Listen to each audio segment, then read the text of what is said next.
Okay, dumako naman po tayo sa impactang, kilala nyo na to. Dumako na tayo sa pinakamangmang na vice presidente naman. Pakinggan nyo po kung paano siya mag-speech ngayon. Bago lang po to, mag-speech sa isang elementary school.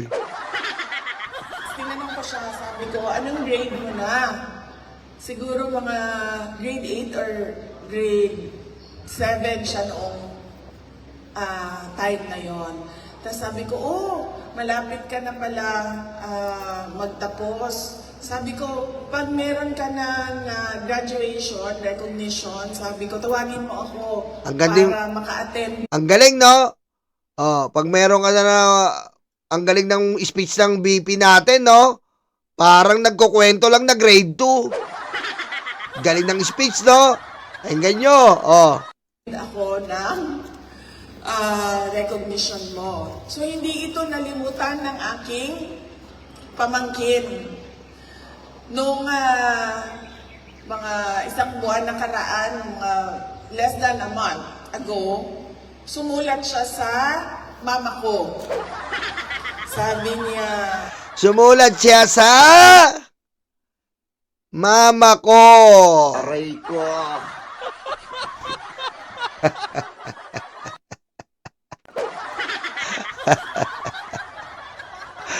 Pusa.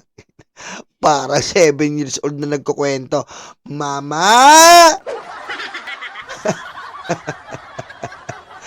Mama! Bili mo ko! Champurado! Aray ko. Lagyan mo ng madaming gatas! Aray ko.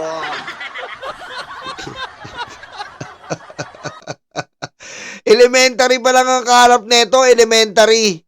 Paano na pag APEC? Paano na pag ASEAN? Hello!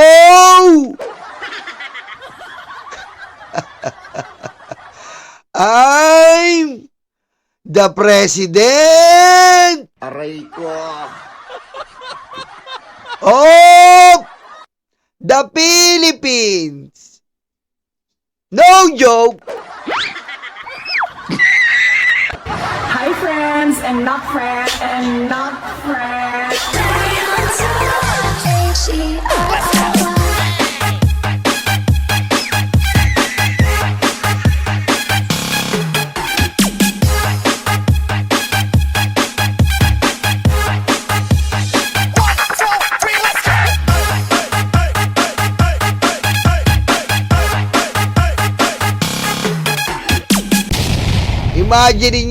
Imagine niyo kung yan ang presidente natin.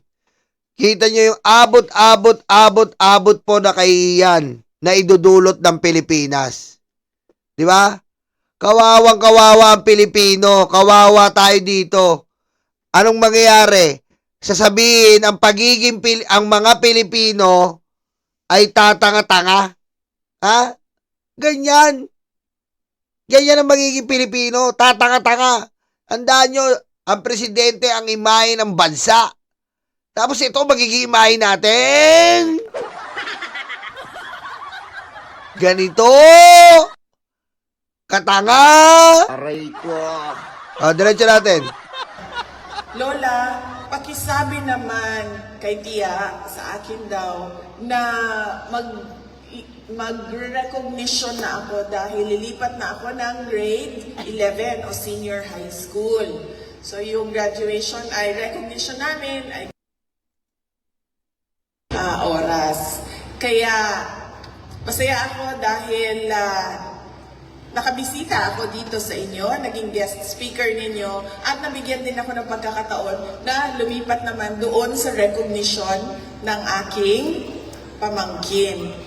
Pero, nung kami ay pumasok kanina, nakita ko na meron naman palang rason kung bakit 6 a.m. itong graduation ceremony natin.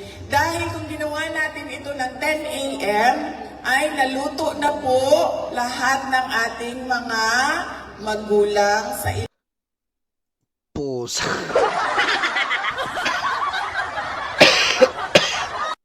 Hayop.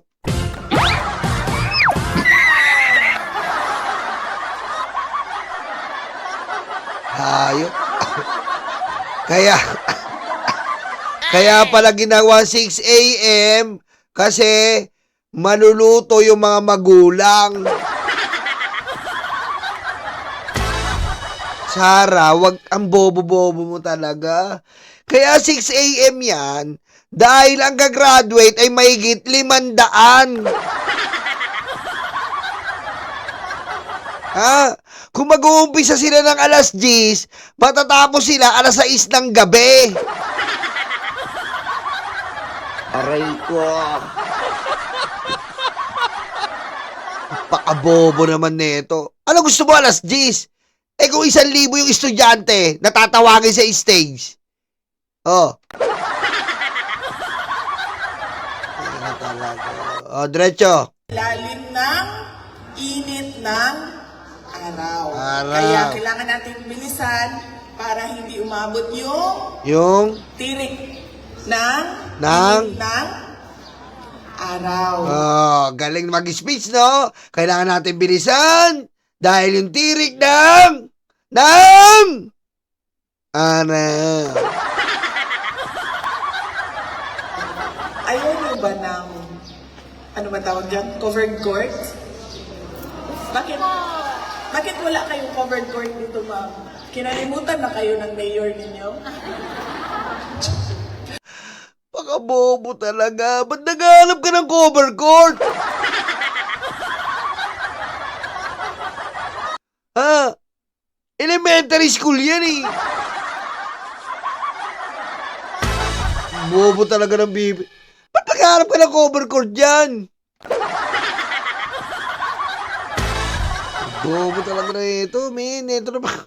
Kaibigan mo ba naman si Mayor Joy? Bakit? Pwede ba ma? Nasa likod. Kaso hindi tayo kasha. Bakit maliit yung covered court? Oh, kita mo, talong niya, sagot niya. Tingnan mo, talong niya, sagot niya. Bobo, di ba? Ang bobo, di ba? Wala daw cover court. As if kasya sa cover court. Tapos sabi niya, nasa likod yung cover court. Hindi kayo kasya. Bobo ang putik.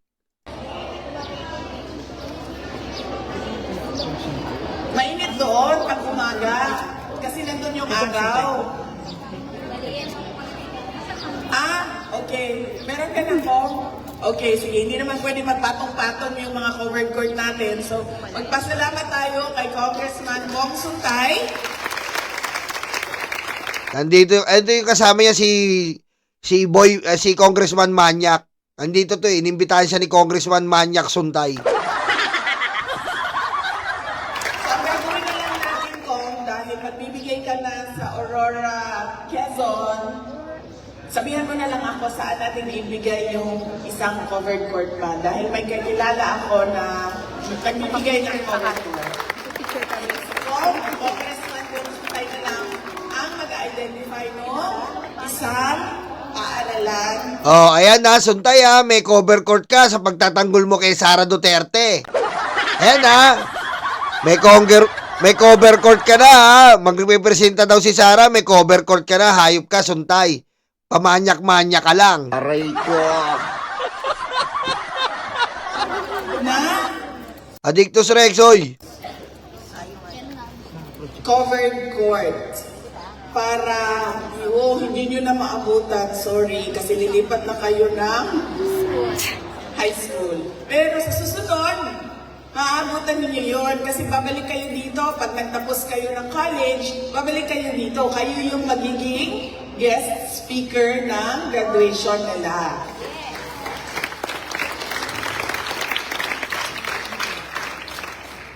This is a day to celebrate achievements and to honor the journey of our beloved students, our future leaders. Kayo ang magiging mga vice presidents sa hinaharap At ang biyahe ninyo, Pusa kinakang Sara, ang bobo. Anong kayo magiging vice president?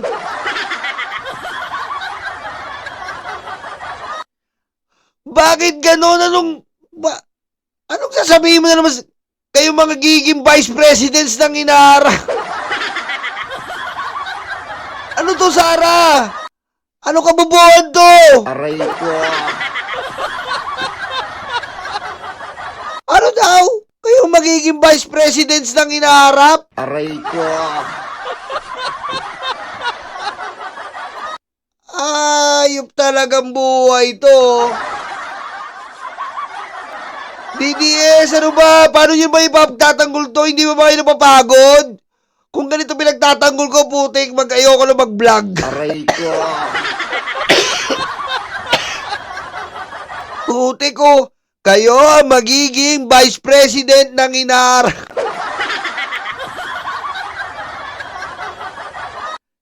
Sara, ang bobo mo. Ba't vice president lang sila? President! Ang bobo talaga netong impacta na to. Oh. Oh. and to honor the journey of our beloved students, our future leaders. Kayo ang magiging mga vice presidents sa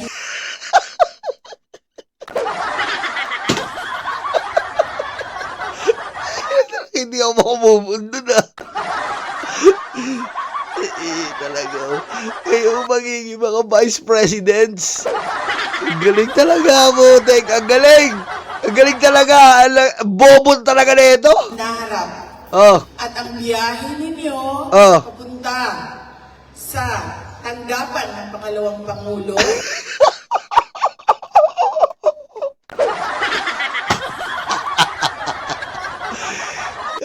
Nakala ko, ang pambiyahe ninyo ay papuntang Malacanang. Butek! Sana pabiyahe lang sila sa tanggapan mo. Ba't ganon? Dapat hindi ka nagsasalita. Di ba? Hindi mo binibigyan ng ganon yung mga bata. Maglaki ko, gusto ko maging vice president.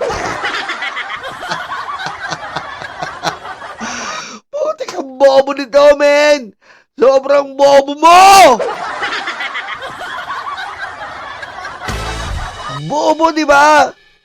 Sabihin niyo po, kayo ang maging vice presidents ng mga inaharap. Kayo, ang biyahe ninyo ay patungo sa office ng vice presidents.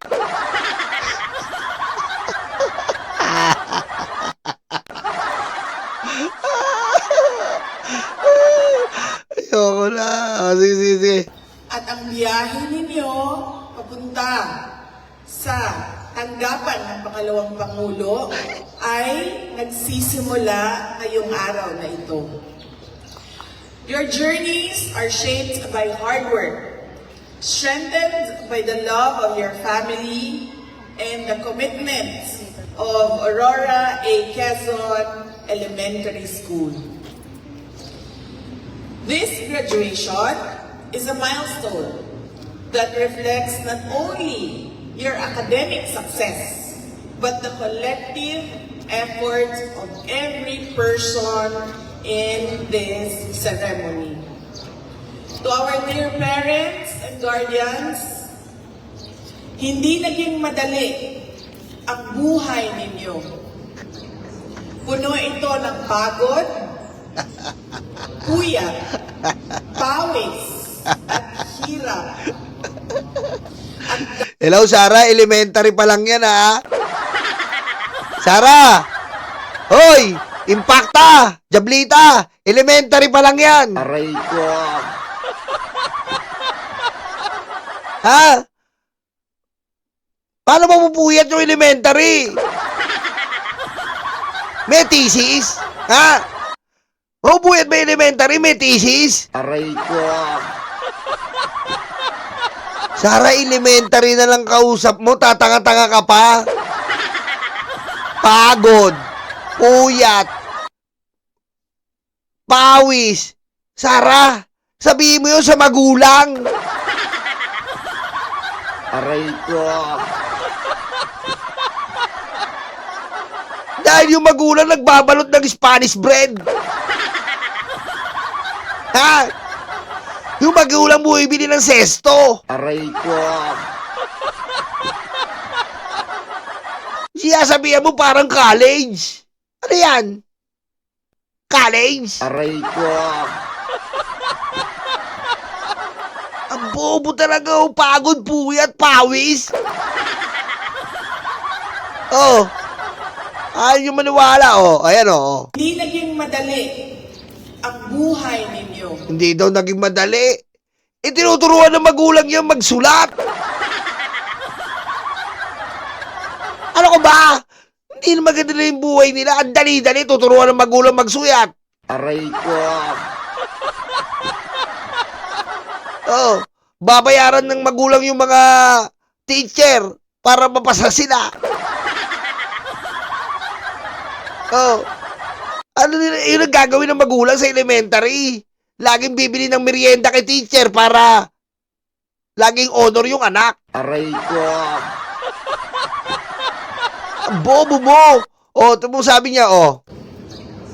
Puno ito ng pagod, Paulo na daw ng pagod. Pagod na pagod ang elementary. Oh. puyat, Puyat ang elementary. Di pa, ano na puyat ang elementary? Dong.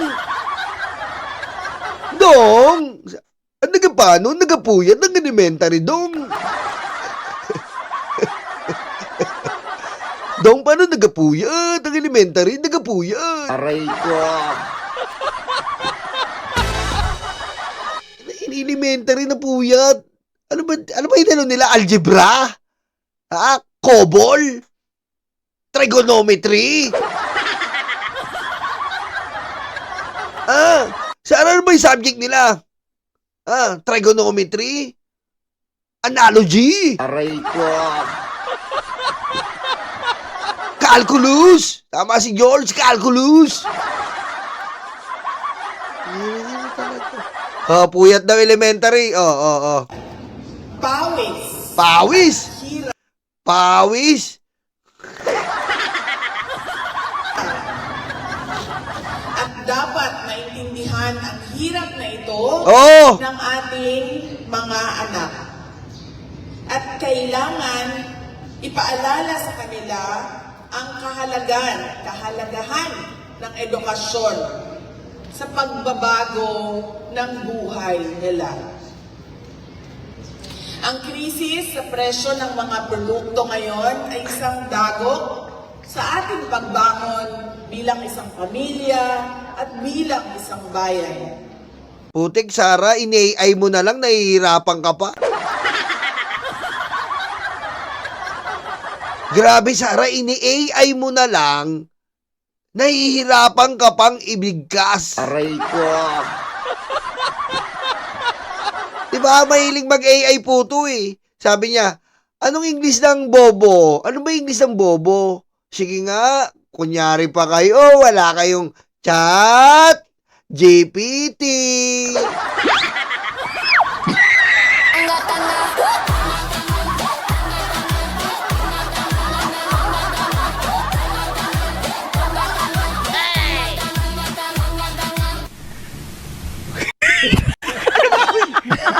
Putik talaga, oh. Hoy, mama, Nesita. Nesita Sakayanagi. Salamat po.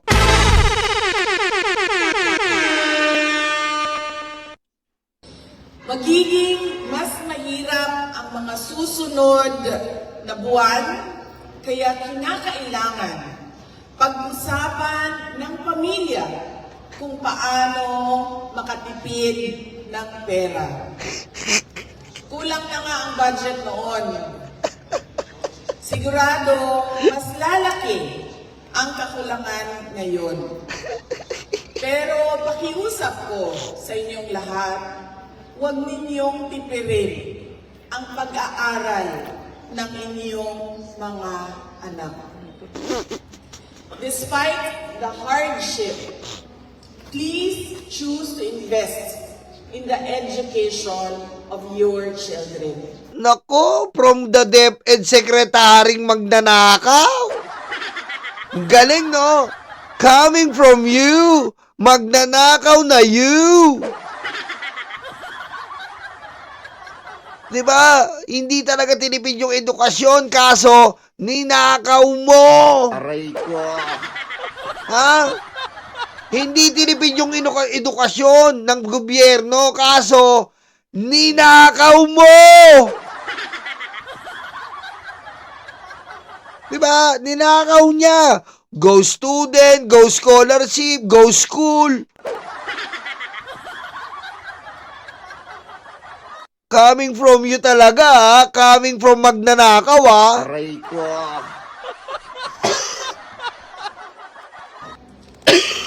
We recognize your sacrifice. And today is your day more than any of us in this ceremony. Maraming salamat sa ating mga magulang.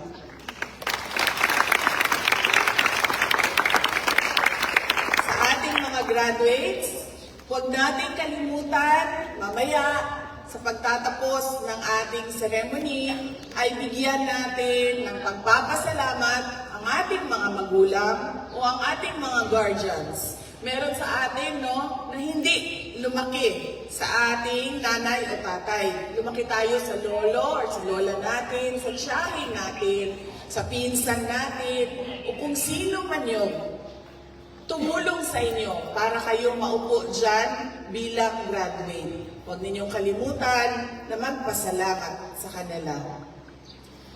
To our teaching and non-teaching staff of the Department of Education, thank you for choosing to serve our country rather than moving abroad for better economic opportunities.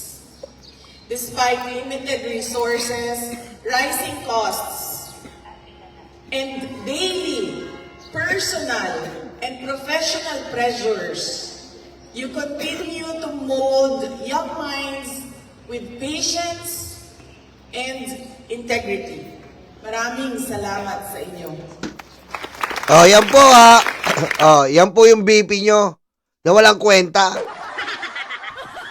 Puyat na puyat daw po ang mga elementary student. Yan po yung BP natin. Puyat na puyat daw po ang mga elementary student. Pero bago yan, isama na po natin ito. Dahil ito nga po, ang Supreme Court ay dinismiss po ang Harry Roque petition to stop the House Representative from arresting him, requiring him attending hearing on Pogos. Ano ba ibig sabihin nito? Na si Harry Roque po ay nag-file po noon na ipatigil po ang hearing laban sa kanya at sa Pogo at para hindi po siya maaresto. Ano po netong kunikisara? Ibig sabihin po neto, ito po ay pwedeng gawing pamantayan. Di ba? Pwede pong gawin ito dahil sa iniling po ng TRO. Hiniling po ng TRO netong mga kampo ni Sara na kunyari hindi po alam ni Sara yung TRO kasi as if naman po, hindi po pwedeng hindi alam ni Sara na may magpa-file po ng TRO sa impeachment. Hindi po pwede yon. Bakit? Kasi po, kahit sino na lang pwede mag-file ng TRO. Di ba? Di ba? Kaya hindi po pwede yon. Na hindi mismo sa legal team ni Sara nag-file ng TRO. Bakit kamo hindi sa legal team? Kasi alam nila mismo sa sarili nila na bawal yung gagawin nilang TRO. Kasi nag-uumpisa na po yung proceeding. Hindi nyo po pwedeng ipahinto yan. Ang impeachment po, hindi mo na pwedeng ipahinto. Lalong-lalo na po, ito ay utos. Ang sinusundang rules po ay sa Korte Suprema. Malinaw po yan. Ang Korte Suprema po ay naglabas ng ruling na pangalawa para po iayos ang impeachment proceeding na ginagawa po kay Sara Duterte. At hindi po pwedeng ipahinto yan. Pero nagpapanggap po sila Torreon na kunwari po, kunwari po ay hindi sila kaalyado o walang basbas ni Sara ang pagka-file ng TRO. Kasi nga po, pag nanggaling yan sa legal team ni Sara, abay abot-abot ang kahihiyan nila. Diba? Ngayon na po pinapakita na itong resolution na to. Na-dismiss po yung kay Harry Roque. Ibig sabihin lang po, kinikilala ng Korte Suprema, pwede pong gamitin sa Korte Suprema po to. Kasi kinikilala ng Korte Suprema ang pagsasagawa ng hearing ng Quadcom. Kinikilala po ng Korte Suprema. So kung kinikilala ng Korte Suprema ang pag-hearing ng Quadcom ay laban kay Harry Roque, imposible po na hindi kilalanin ng Korte Suprema ang impeachment complaint na sila mismo ang naglimbag ng panibagong rules. Diba? Kaya po yung inaasahan po yung inaasahan po ni Torion at ng mga nila ng kampo ni Sara, nila Jamie Bondoc, ay malamang sa malamang mababasura po yan. Diba? Malamang sa malamang po mababasura yan. Kasi po bawal po yung ginagawa nila. Kasi po hindi po tama yon. Ang tanging tama po si Sara. May tama siya. Aray ko. Diba? May tama po si Sara Duterte. Kasi siya po ay takot na po siya sa gagawin ano ba to? Sa gagawin pong impeachment proceeding na labasan ng ebidensya. Diba? Ito po, wala po kayo napapansin. Ito po ay signal. Signal po ito. Ito pong ginawa ng Supreme Court. Signal po ito na hindi po pwede basta-basta po ipatigil ang isang proceeding, lalong-lalo na po in aid of legislation, lalong-lalo na po sa isang Congress o House of Representatives para lang panigan po si Harry Roque. Ganon din po kay Sara Duterte. Wala pong karapatan ipatigil si Sara Duterte ang anumang impeachment hearing. Kung yung ordinary nga po Kung yung ordinary po na Quadcom, laban po, kumpara mo yan sa impeachment. Wala pong laban yung Quadcom. Bakit? Kasi po ang impeachment po tinatalakay dito is to give justice po to the people, especially to the people. Because in this impeachment, we are impeaching a very, very powerful person in our country. So, wala pong sinabi yung Quadcom dyan. At kung yung pag-uusapan po, Quadcom, laban sa impeachment, mas makapangyarihan po itong impeachment. Dahil ayon po sa konstitusyon, kaya nitong magpatanggal ng pinakamakapangyarihang tao. At kung ito po ang ginagawa, ang pagpapatanggal sa pinakamakapangyarihang tao, syempre po, ang desisyon mismo ng Supreme Court yan ay ay talagang nararapat na ituloy yan. Diba? Kasi po, pag hindi po dinisyonan ng Supreme Court to na maayos, mismong sila impeachable. Mismong sila po impeachable. At hindi po sila makakapalag doon. Wala tayong pakialam kung marami sila dyan. Wala tayong pakialam kung ilan sila dyan. Basta nakitaan po natin ng paglabag, abay hindi po dapat ganon. Dahil tandaan po natin ang nilalakaran po, sabi ni Jinky Luistro, ang nilalakaran po na rules ng impeachment ng Congress ay Supreme Court. Ngayon, kung paano mo masasabing unconstitutional ang ginagawa ng Congress? Mismo po na rules and na nilabas ng resolution ng Supreme Court ang nilalakaran nila.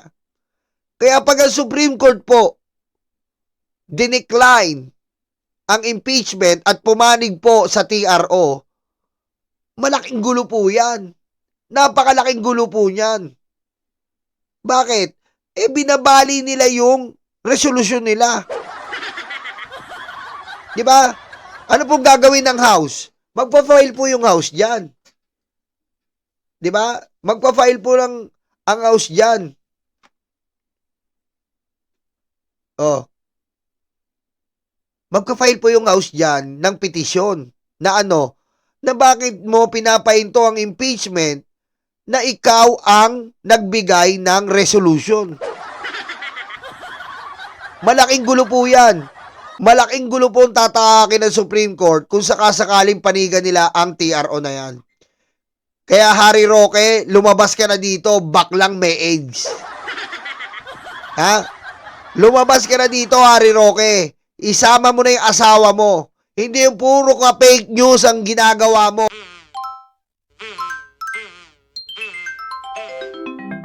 Kakulango.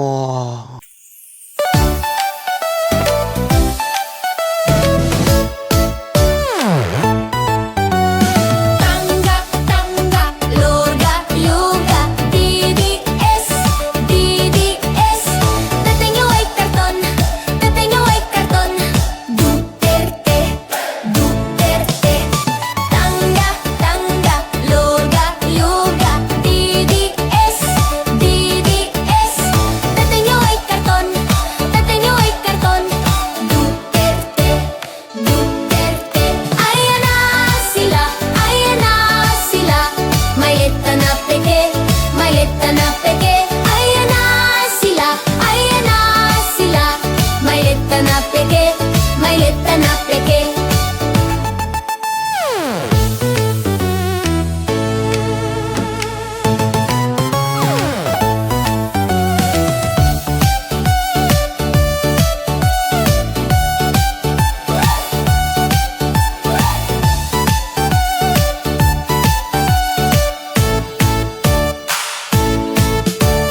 Tangga, tangga, luga, luga.